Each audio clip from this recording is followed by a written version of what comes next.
good morning, everyone else. Thanks for inviting me, and thanks for paying attention to this very important topic.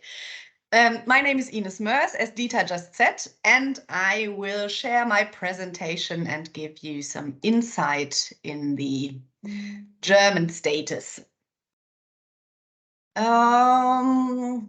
Is it working? Can you see everything? Yes. Perfect. All right. So, first of all, I would like to tell you who we are. We are the Bundesarbeitsgemeinschaft Schuldnerberatung e.V., and I want everyone that's not from Germany or speaking German to pronounce that name correctly. No, that's the hardest part, but we'll just say BAGSB, which is the short version, and we are a non-profit organization. As Dieter just said, we are an umbrella organization. And we are mainly a members association with approximately 450 members. Half of it is debt advice agencies or debt advice services, and the other half, about 250 members, are just regular people, like single members, so debt advisors in private life. We do advocacy for debt advisors and for the debtors too. And we've been doing this since 1986. And what was always very important for us is that we not only wanted to help debt advisors to address their topics to federal politics, but also to draw public attention to those seeking debt advice. So we've always been doing a lot of networking. We've always been doing cooperations with other associations, and we've always been doing public relations. That has changed throughout the years, but so what we've been doing and how our organization works. But so far, or right now, our main topics and what the debt advisors get from us is that we are the editor of a journal with approximately 1,200 mailing copies. And that is a very good number because about 1,400 debt advice agencies exist in Germany. That's the number that the official administrations always give out. So we reach most of the debt advisors in Germany. We are the author of a newsletter, which is which has about 2,000 subscribers. And we are an experienced training provider and organizer of events. We have one big event every year coming up in May this year. We've also been doing cooperations with the ecdn there. And we've realized that most of our members don't like to speak English that much and that they prefer to go to German speaking trainings and events. But since we are a nationwide organization, it has been a big topic for us in the last years to organize small trainings digitally. So we've been doing many webinars, and for all the different law changes that have happened in the last years, it was very important and very good for us that we could reach everyone without traveling and still get the new information and the new data to all the debt advisors. What we also do is that we offer a job market on our website, which is important because we have realized that when we started the job market 6 years ago, and it's for free to offer a job there for the debt advice centers, we only had approximately 20 or 30 free jobs to offer per year, so not many, which was because not everybody knew the market and we were a lot smaller and everything. But right now there is about 150 jobs every year that gets offered through this job market. So there has been many more free jobs and people looking for good debt advisors, which is one of the things why I'm talking about professionalization today, because we feel there is a need for new people entering our field of work. As I said, we are a network of members, and we are a member of the ecdn, and we are also in very close contact with other German associations, welfare and consumer associations mainly. So to get to our main topic for today, to the professionalization, I won't be able to speak this right. Debt advice in Germany has many, many phases. As you can see, there is the map of Germany, and you can see the 16 states. The 16 states, they are in charge for the insolvency and bankruptcy regulations and laws. Then there is the 401 districts, and the districts are in charge for the debt advice services. And then there is the municipalities that are sometimes financing the debt advice services as well. And very often they are the ones that are in charge to coordinate the local networks. So if you live in the north of Germany, your chance to go to a debt advisor that has the same qualification and works in the same standards and with the same financial situation, so for example, to not charge you, that does not mean that you get the same service in the south of Germany, because the municipality and the state in the south might say that they want to finance different kinds of debt advice. That is very important to keep in mind, because right now there is no nationwide mandatory training for debt advisors in Germany, and there is no legal framework for the training of debt advisors. With the 16 states and the 401 districts and the municipalities, the hundreds of municipalities, there are, in many of them, there are regulations of how you have to be trained when you want to work in that state or in that municipality. For example, almost everyone says that if you have a university degree as a social worker, you are allowed to work in a debt advice center. And what's also a bit complicated, but just so that you've heard, there is a legal framework for the debt advice itself if you want to go and declare bankruptcy. So if you as a private person go to a consumer organization and say that you want to declare bankruptcy, there is a nationwide law that says that you have to go and see a debt advisor first.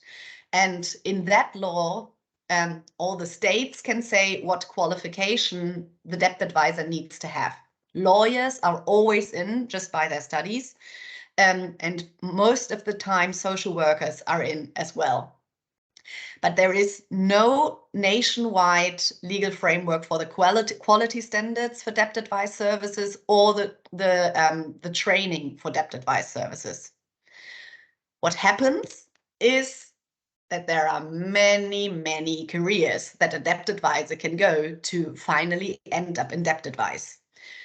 There is approximately 1/3 of the people working as debt advisors are social workers.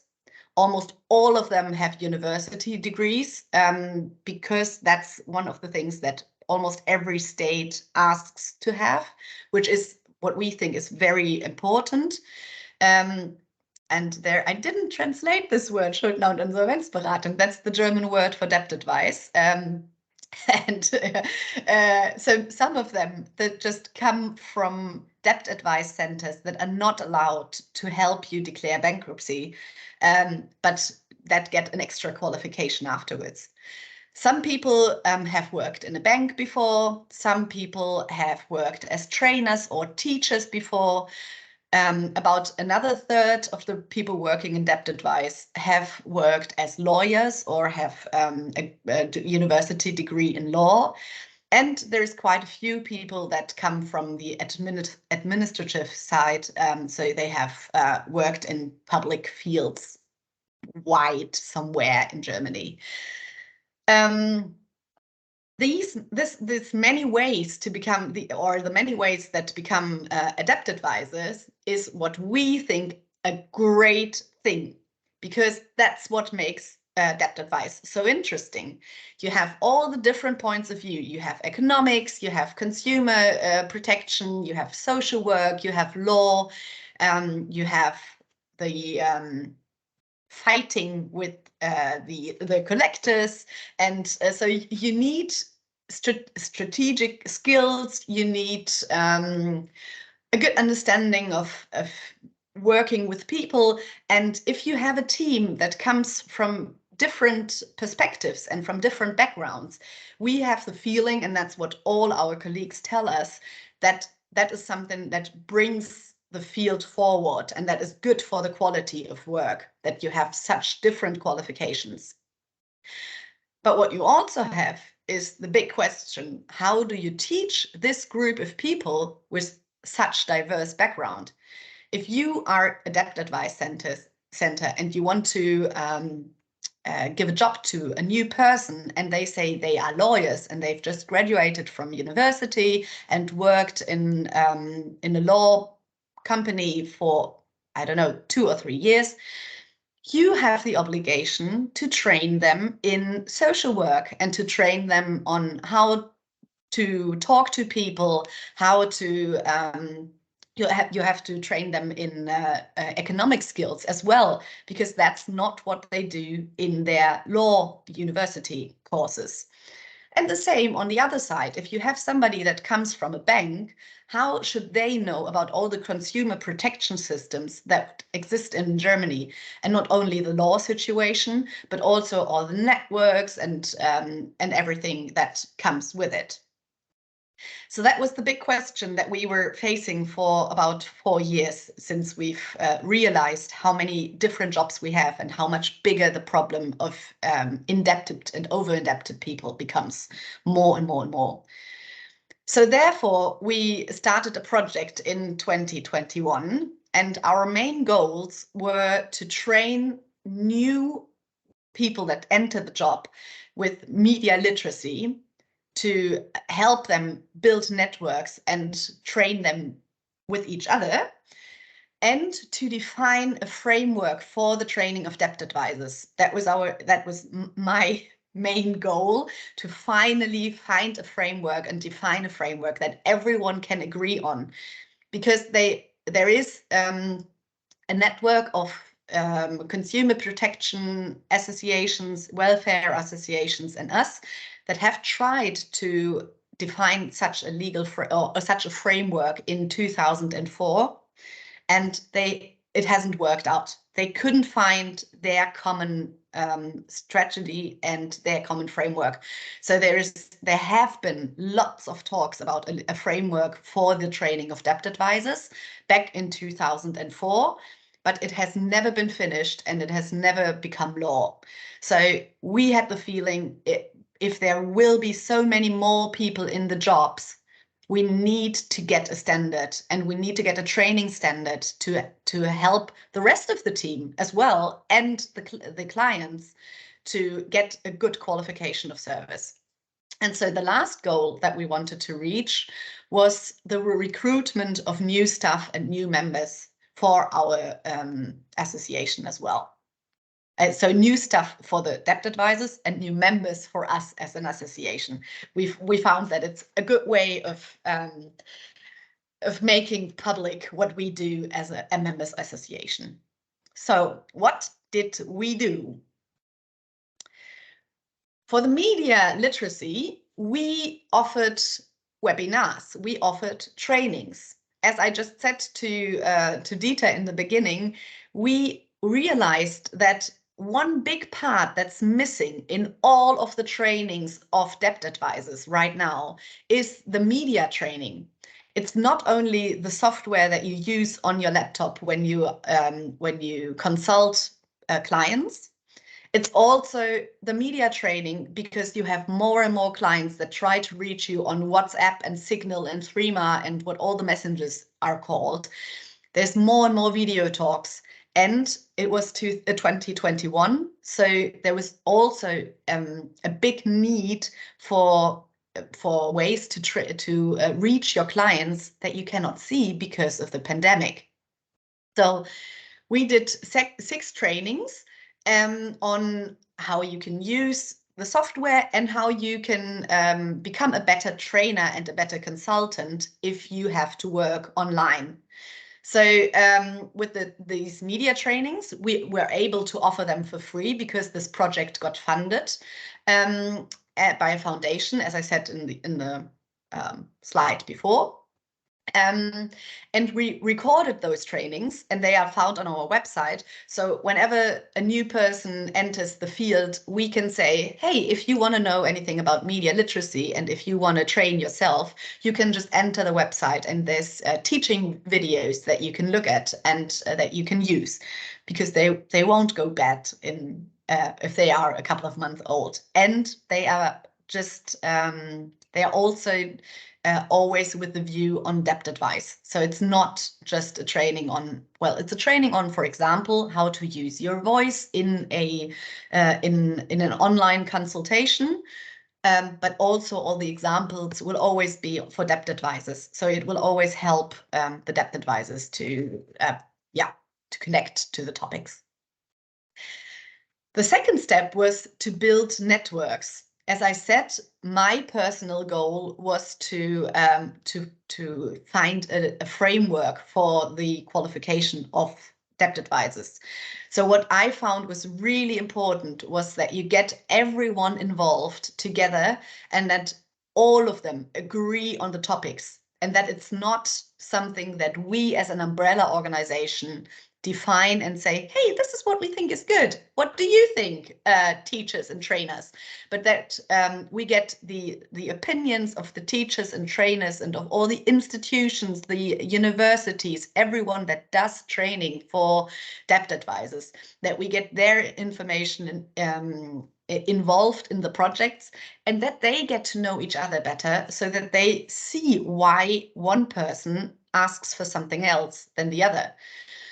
So we had different meetings. Most of them were online meetings, but some were in person as well. And the project lasted for about 2 years. 1 year and 9 months, I think. And we brought together all these different people. So we brought together the debt advisors with scientists, with teachers, with trainers, and with welfare associations, and with everyone that could be interested in defining a framework for debt advisors.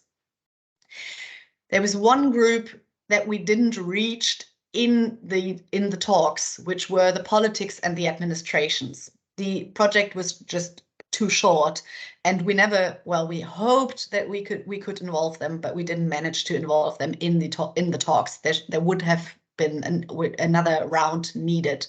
And we didn't have that round.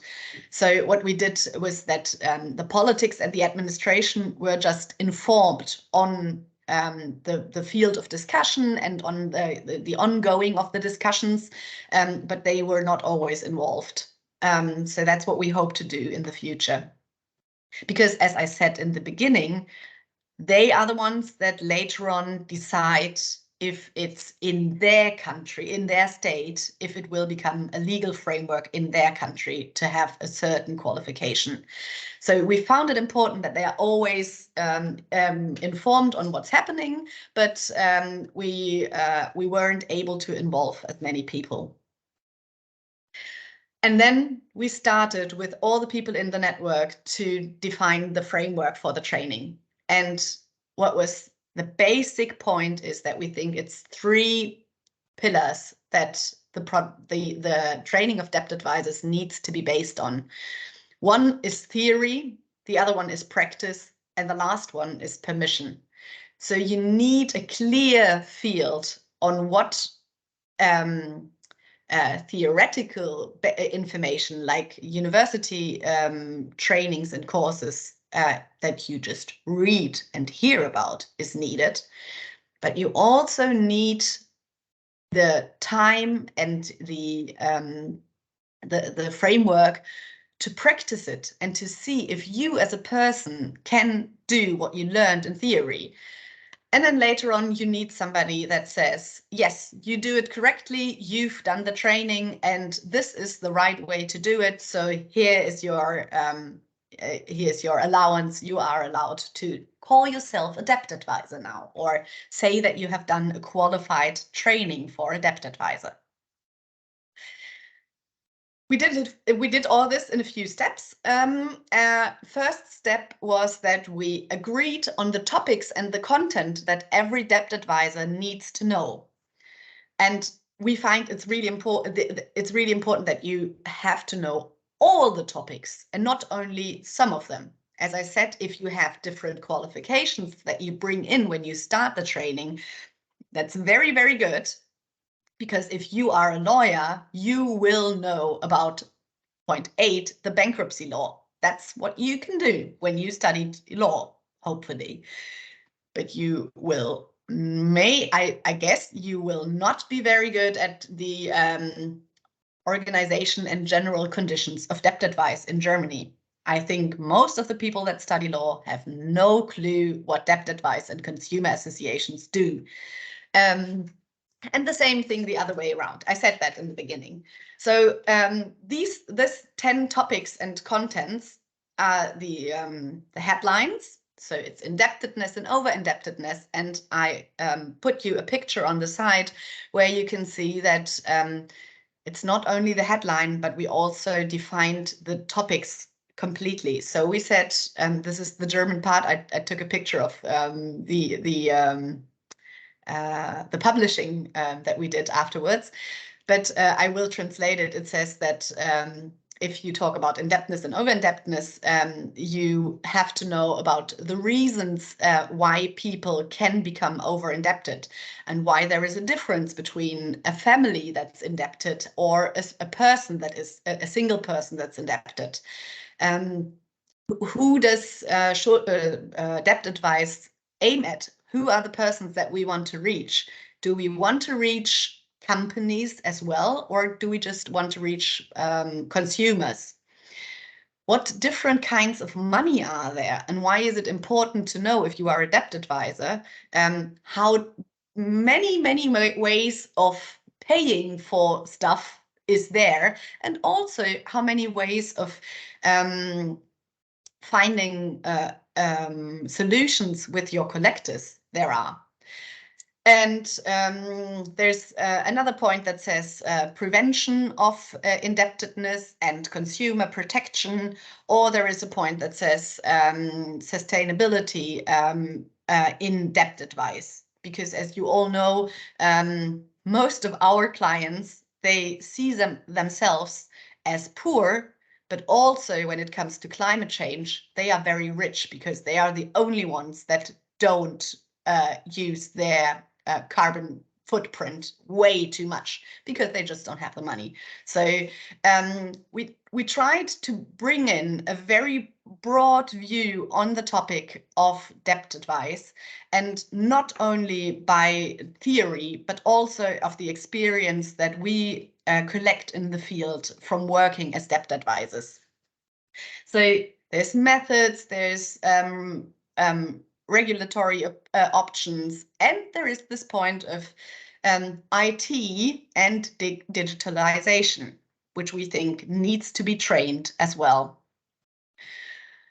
We said that you need certain requirements to start the training. So the trainers and the institutions that offer the debt advice training, they need to have a complete and public curriculum. Not all of them do. Some of them offer debt advice trainings right now, and they don't have a curriculum. They look from year to year who could be their trainer in this year, and then they say, oh, this trainer, he's good at talking with clients, so let him do a course about talking with clients. That should be a good point. So we said, no, you have to have a curriculum that everyone can look at and that is clear and that is complete with all the topics that we agreed on together, as I said before. You need to have qualified staff. You need to have staff that has worked in the field, and you need to have trainers that are good at training, and not only in their topic, but also in talking to people. And is it didactic as well, the English word? Yeah, so You need to have a clear transfer between theory and practice. There's an R missing. And you need to have time.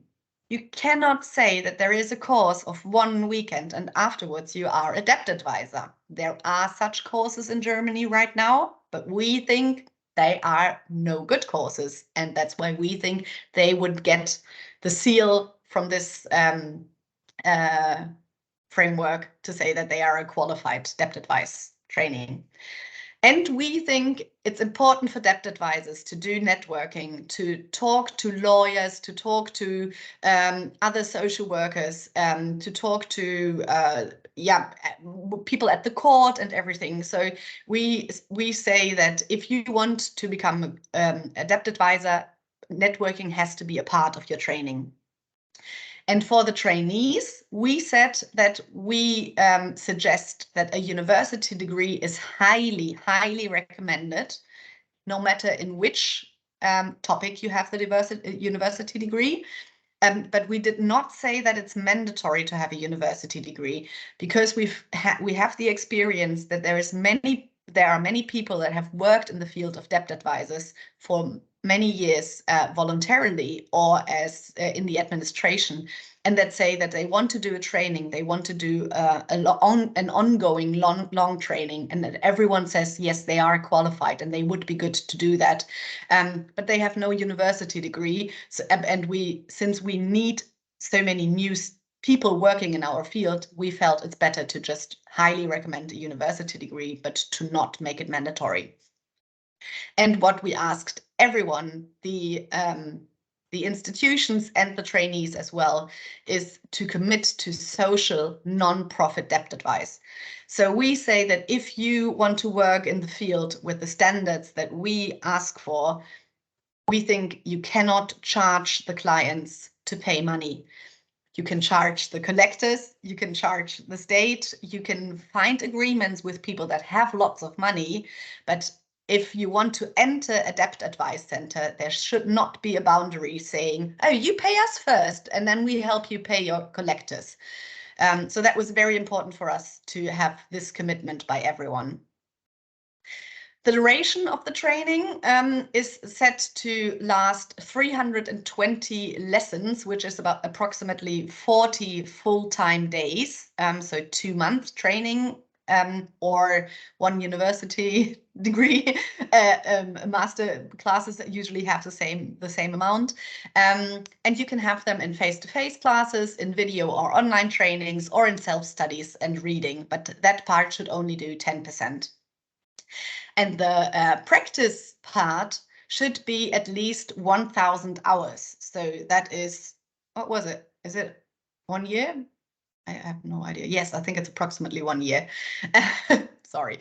And that can be done by job shadowing, consulting yourself, by networking, by administration, which is only allowed to be 15% maximum. And you should use those 1,000 hours to do a case documentation and a thesis that the trainers check later on, and that the trainers say the trainers in the end tell you if your thesis is good. We say, yes, your practice part was successful and you came through this practice part. And then there's the last part, the permission part. So we have the institutions that have clear standards that they have to fulfill to train people. We have defined what trainees need to bring and what they need to do in their theory and in their practical part. And then there is a committee that is in charge to do the overall work that we've done in the project mainly.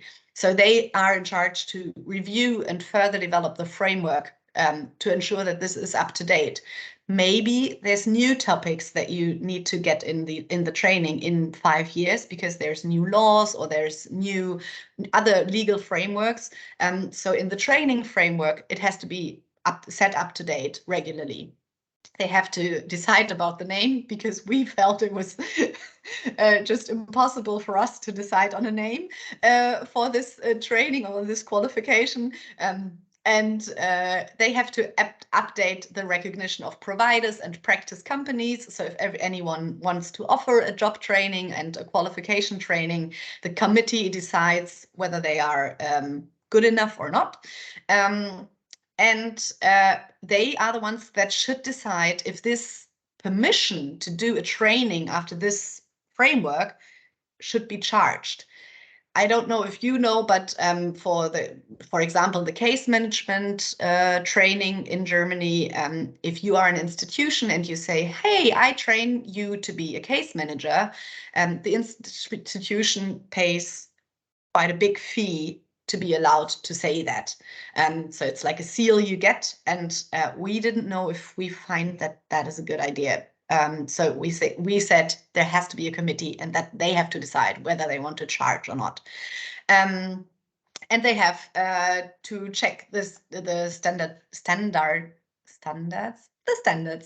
of processes. So mainly if they want to say there has to be one uniform curriculum, or is it okay to have different curricula at different institutions, which is how it is today.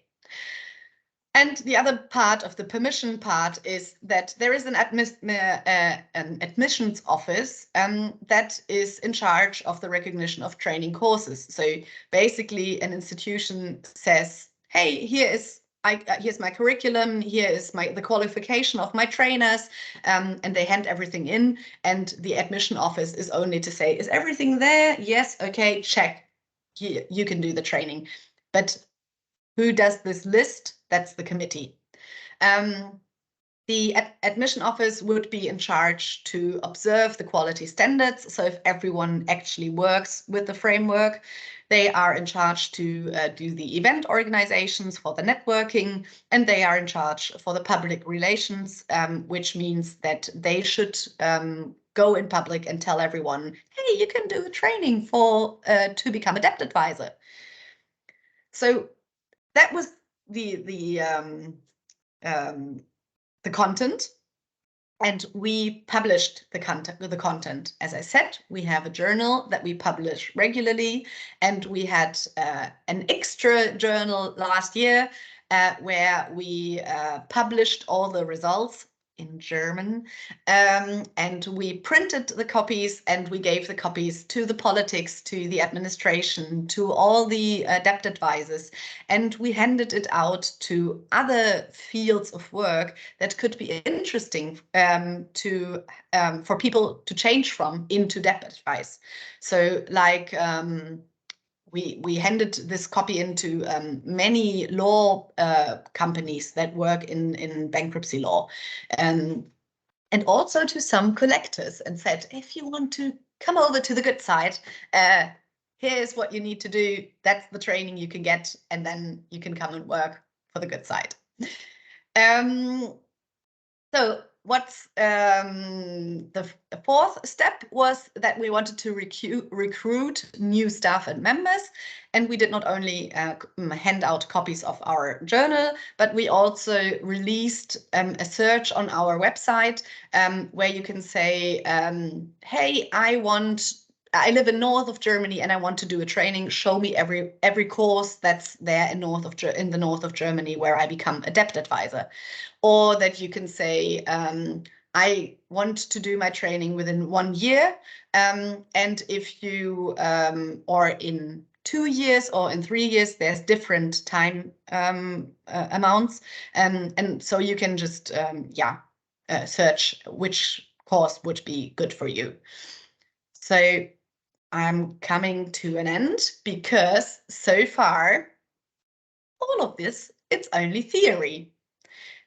All the courses that people can go through actually offer only the theory part. The practical part that we say it's essential for training of debt advisors is not there. It's not offered. Some debt advice companies do that by themselves, but so far there's no framework for that. Nobody works with it. So not only is what I just told you, the framework is not only is not the only part that's theory, because it's not a law so far, or it's not mandatory.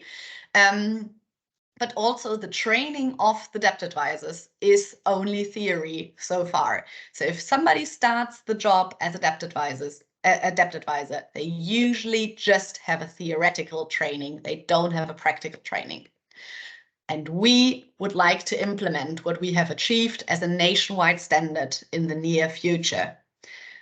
There's a few questions that we haven't solved in the problem in the project, which is, for example, how do the people in the training courses get paid?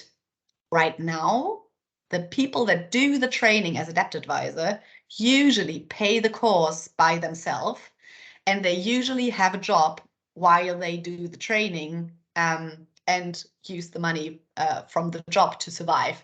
So they do a training, but they don't get paid, but they pay. So right now it's not very attractive to become a debt advisor because you have to bring a university degree, then you have to pay for a course yourself, and then you don't get paid while you are in the training field, and you don't get a practical training as well. But who does the training in the debt advice centers if there are so many clients? As I have said, there's a big amount of people asking for help right now, but you need older colleagues to tell the new colleagues how everything is done in the debt advice center. Where do you get the time from if we already have a lack of staff? And yes, how can you just make it more attractive to start a course and to become a debt advisor? And if there's any questions or suggestions or ideas, I would be happy if you get in contact. And this is what I wanted to tell you from our side. And I'm very happy to get your questions now. Okay, thank you very much.